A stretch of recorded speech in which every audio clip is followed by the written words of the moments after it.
Good morning students exercise 6.3 को continue करेंगे और इस वीडियो के अंदर इसका एक तो 10th क्वेश्चन करेंगे और एक इसका 11th क्वेश्चन।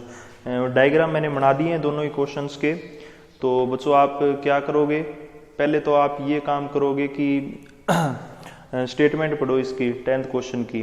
10th क्वेश्चन के अंदर क्या दिया है, C D and G H are respectively the bisector of. देखो सी डी और जी एच ये क्या है, बाइसेक्टर हैं किसके, एंगल ए सी बी और एंगल ई जी एफ के, such that D and H lie on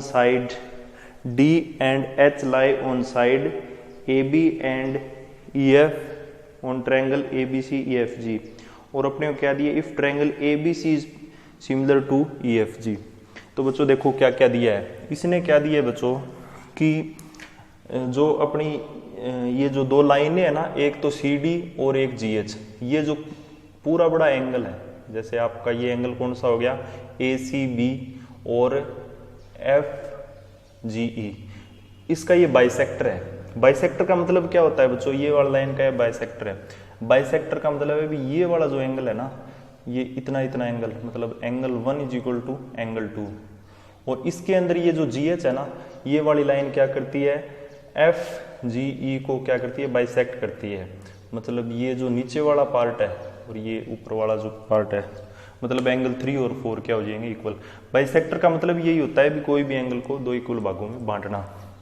तो angle 1 is equal to angle 2, angle 3 is equal to angle 4, ठीक है। फिर साथ में इसने एक और चीज दी है गिवन के अंदर, मैं गिवन लिख रहा हूं यहां पर। पहले तो गिवन क्या मिल जाएगा अपने को, angle 1 is equal to angle 2, angle 3 is equal to angle 4। और साथ के साथ इसने दिया है कि triangle A B C is similar to triangle E F G. साथ में बच्चों अपने को ये चीज दी है। बच्चों आप फाइनल एग्जाम के अंदर एंगल 1 2 3 4 मत लिखना, एंगल का नाम लिखना। अगर आप ऐसे लिखते हो ना तो मेंशन जरूर कर देना नोट बना के भी, एंगल 1 कौन सा है, डी सी बी, एंगल 2 कौन सा है, ए सी डी, 3 कौन सा है, एच जी ई, 4 कौन सा है, एफ जी एच, ठीक है। आप नोट करके ये लिख देना। अपने को ये गिवन है। अब देखते हैं बच्चों अपने को शो क्या करना है। देखो शो करना है C D upon G H. C D ढूंढो कहाँ पे, सी डी ये वाली लाइन, जी एच ये वाली लाइन। ए सी कौन सी है, ये वाली लाइन, एफ जी कौन सी, ये वाली लाइन। मतलब एक तो इस ट्रायंगल के अंदर और एक इस ट्रायंगल के अंदर, ये दोनों के दोनों मतलब ये रेशियो आ रहे हैं ना आपस में। अगर कैसे इन दोनों ट्रायंगल्स को हम सिमिलर प्रूफ कर दें तो हम इनके कोरस्पोंडिंग, दोनों ट्रायंगल के कोरस्पोंडिंग रेशियो को इक्वल कर सकते हैं ना।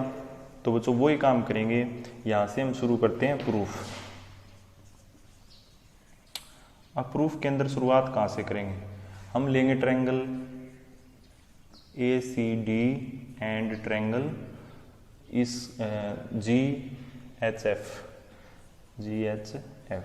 अब इन दोनों ट्रायंगल्स के अंदर देखो इसने क्या बोला है कि ए बी सी ट्रायंगल किसके सिमिलर है, ई एफ जी के। अगर ये दोनों ट्रायंगल आपस में क्या है, सिमिलर, तो इन दोनों ट्रायंगल्स के जो कोरस्पोंडिंग तीनों के तीनों एंगल है वो क्या होंगे, इक्वल होंगे। मतलब क्या हुआ कि एंगल ए तो किसके हो जाएगा, इक्वल एफ के, एंगल बी किसके हो जाएगा, ई के, और एंगल सी किसके हो जाएगा, इक्वल जी के। अब बच्चों पूरा एंगल का नाम लिख देना यहाँ पर, सबसे बढ़िया रहेगा। लेकिन मैंने एक बार थोड़ा सा शॉर्टकट में लिख दिया। आप पूरा एंगल का नाम कैसे लिखोगे, जैसे angle B A C is equal to angle E F G, या A B C is equal to F E G, और B C A is equal to E G F. आप ऐसे लिखोगे तो सबसे बढ़िया रहेगा, बाकी ऐसे ही काम चल जाएगा अपना।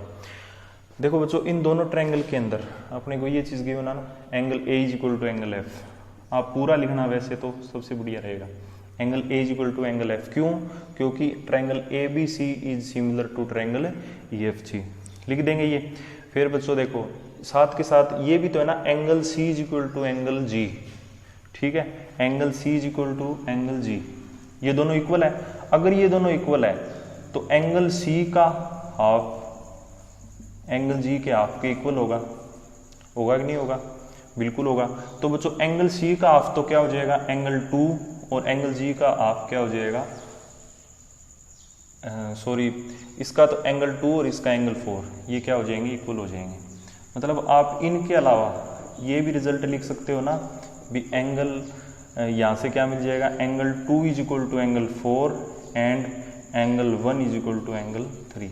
ये रिजल्ट कहाँ से मिल जाएगा बच्चों अपने को, ये यहाँ से मिल जाएगा रिजल्ट भी। सी और जी दोनों इक्वल है, इसका हाफ एंगल 2, इसका हाफ एंगल 4 इक्वल हो जाएंगे। वही बात एंगल 1 हो जाएगा एंगल 3 के इक्वल। तो बच्चों यहाँ से हम क्या लिख सकते हैं, angle 2 is equal to angle 4। आप पूरा नाम लिखोगे, एक बार फिर से बता रहा हूँ, 2 का क्या लिखोगे ACD, 4 का क्या लिखोगे FGH। अब देखो दो एंगल अपने को क्या मिल गए, इक्वल। तो बाय एंगल एंगल क्राइटेरिया हम क्या कह सकते हैं, ये दोनों ट्रायंगल आपस में क्या हो जाएंगे, सिमिलर। ठीक है, अगर ये दोनों ट्रायंगल आपस में सिमिलर है तो इनकी जो कोरस्पॉन्डिंग साइड्स होंगी उनका रेशियो क्या होगा, सेम होगा। तो कोरस्पॉन्डिंग साइड का रेशियो सेम होगा ना, तो हम आगे क्या करेंगे बच्चों, ये वाला रेशियो लिख देंगे। ये वाला रेशियो लिखने के बाद आप कौन सी लाइन लिखोगे, वही वाली जो मैंने अभी बताई है कि जो कोरस्पॉन्डिंग साइड का रेशियो होता है दो सिमिलर ट्रायंगल्स का, वो इक्वल होता है। तो ये लाइन आप जो मैंने हिंदी में बताई है, इसको मैं पहले इंग्लिश में बता चुका हूँ, वो इस हिसाब से आप ट्रांसलेट करके लिख देना। तो आपका फर्स्ट पार्ट कंप्लीट हो जाएगा। सेकंड पार्ट के अंदर देखो क्या दिया है, सेकंड पार्ट के अंदर है DCB HGE। अब DCB तो ये वाली ट्रायंगल है, HG ये वाली ट्रायंगल है। अब इसके अंदर मैं समझा रहा हूँ, लिखा आप खुद लेना।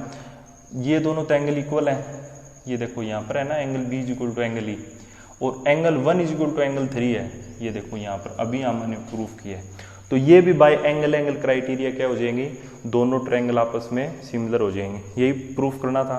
फिर तीसरा दिया है DCA ये वाली ट्रायंगल है, और HGF ये वाली ट्रायंगल है। अब इनके अंदर ये तो बच्चों हम पहले ही प्रूफ कर चुके हैं, देखो angle A is equal to angle F, angle 2 is equal to angle 4।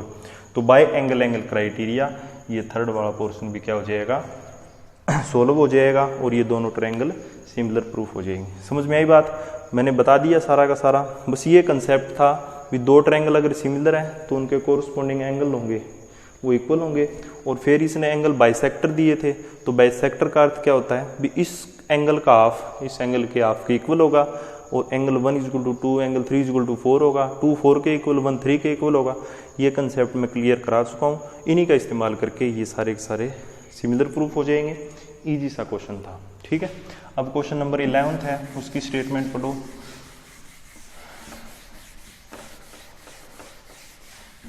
देखो जो 11th क्वेश्चन में क्या दिया है कि इन फिगर, ये फिगर दे रखा है, इसके अंदर दे रखा है is the point on side BC।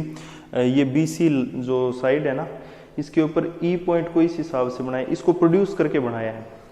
Of an आइसोस्केल ट्रायंगल ABC एक आइसोस्केल ट्रायंगल है जिसमें AB AC के इक्वल है, and AD parallel to BC and EF parallel to AC, और अपने को प्रूफ करना है ABD is similar to ECF। देखो बच्चों गिवन क्या क्या है, पहले तो ये लिख देते हैं। गिवन एक तो ABC एक आइसोस्केल ट्रायंगल है, ABC इज आइसोस्केल ट्रायंगल, ये गिवन है ना, जिसके अंदर AB किसके इक्वल है, AC के। एक तो ये इक्वल है बच्चों। देखो अगर ये साइड इसके इक्वल है, आइसोस्केल ट्रायंगल है, तो इनके जो सामने वाले जो एंगल्स होंगे ये भी क्या होंगे, इक्वल होंगे ना। मतलब हम क्या लिख सकते हैं, angle B is equal to angle C। इससे ये लिख सकते हैं ना, बिल्कुल लिख सकते हैं। अब गिवन में एक और क्या है कि EF ये तो परपेंडिकुलर है AC के ऊपर, और AD परपेंडिकुलर किस पर है बच्चों, BC के ऊपर। एक ये चीज़ गिवन है।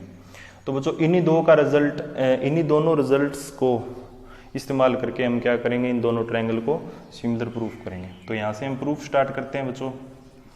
क्या लिखेंगे, in triangle ABD and triangle ECF। अब इन दोनों ट्रायंगल्स के अंदर देखो, एक एंगल तो बच्चों 90 डिग्री का है, जैसे ये वाला एंगल और ये वाला एंगल 90 डिग्री का है। मतलब angle 1 is equal to angle 2, क्यों, क्योंकि ये दोनों है ईच 90। और दूसरा बच्चों ये वाला एंगल तो इस ट्रायंगल के अंदर है ABD के अंदर, और ये वाला जो एंगल है ये है EFC के अंदर। तो हम लिख सकते हैं इसको angle B is equal to angle C. क्यों?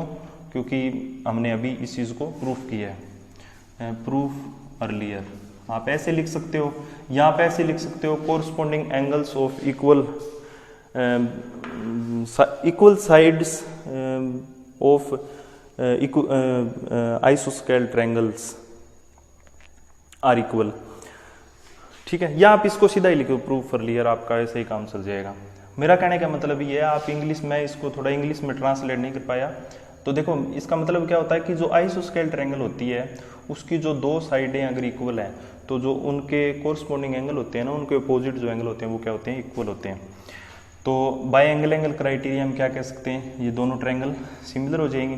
और बच्चों यही अपने को प्रूफ करना था। ठीक है, तो देखो इसके अंदर क्या क्या कौन सा कंसेप्ट लगाया। कंसेप्ट बस वही है भी ए बी सी एक आइसोस्केल ट्रायंगल दे रखी थी जिसमें A B is equal to A C दे रखा था। अगर ए बी ए सी के इक्वल है तो इनके अपोजिट जो एंगल होंगे वो क्या होंगे, इक्वल होंगे। एक तो ये हो जाएगा और दूसरा दो एंगल अपने को क्या दे रखे थे, 90 डिग्री के दे रखे थे। तो बच्चों जब एक तो ये ट्रायंगल लेंगे ए बी डी और एक ये वाला ट्रायंगल लेंगे ना ई एफ सी, इसके अंदर एक तो ये 90 के हो जाएंगे और एक ये जो दोनों की दोनों है ना, ये जो मैंने आइसोस्केल ट्रायंगल की जो प्रॉपर्टी बताई थी अपोजिट एंगल की, सेम लेंथ की जो साइड होती है उनके वो सेम होते हैं। तो एक इन दोनों प्रॉपर्टी का इस्तेमाल करके बाय एंगल क्राइटेरिया हमने क्या किया है, इन दोनों को सिमिलर प्रूफ किया है। ठीक है, तो बच्चों नेक्स्ट क्वेश्चन करेंगे नेक्स्ट वीडियो में। Thank you.